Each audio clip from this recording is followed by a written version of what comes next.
Hey guys, Yelto ng Travel with Sel at nandito tayo sa Mount Kabunyan. Pababa na tayo actually after nating mag-spend ng overnight sa taas kagabi.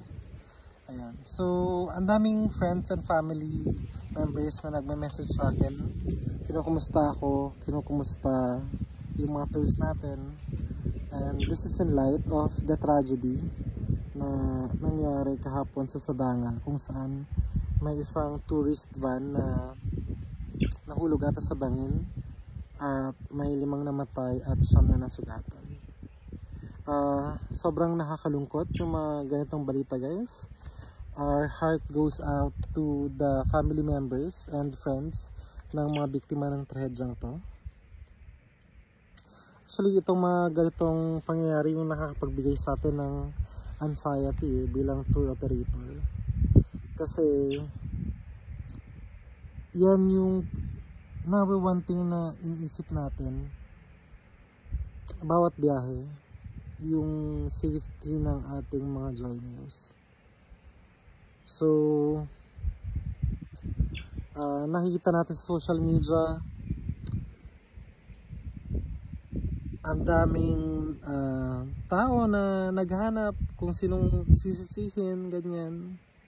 And normal lang naman yun kasi it's a very tragic incident and at the same time it's a very emotional thing, so hindi natin sila mabiblame. Pero at the same time we also need to move forward and think on how we can make our travels, our tours more safe. So far naman sa Travel with Sel, incident free tayo after 300, almost 300 ng tours. Pero yan yung isang bagay, guys, na nagbibigay talaga sa atin ng anxiety pag iniisip natin. Pero hindi natin maiwasang isipin kasi nga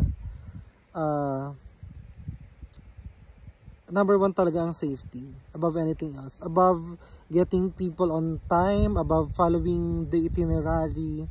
Yung seguridad talaga ng joiners, ng coordinators at drivers yung kailangan nating i-prioritize.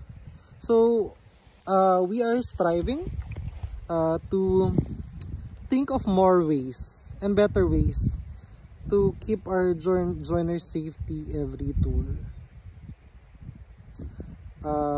After siguro nito, magpapa-meeting tayo with our coordinators and our drivers and talk to them about some of the things that we can do to keep our tours safer para maiwasan natin yung mga ganitong trahedya. And at the same time, maybe we need to consult experts on how we can further make our tours safer. Kasi every week, multiple tours tayo. So, sometimes a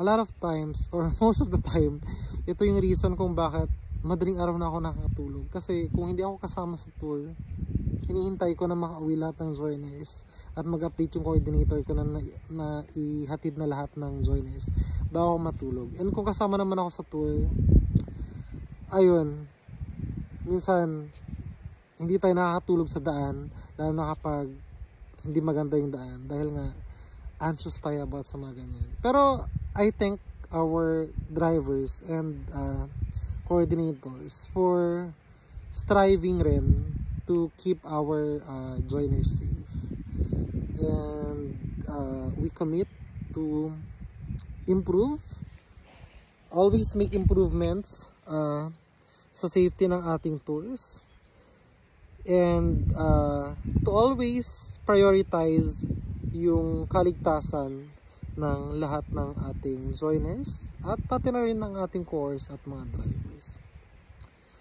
Ayun, guys,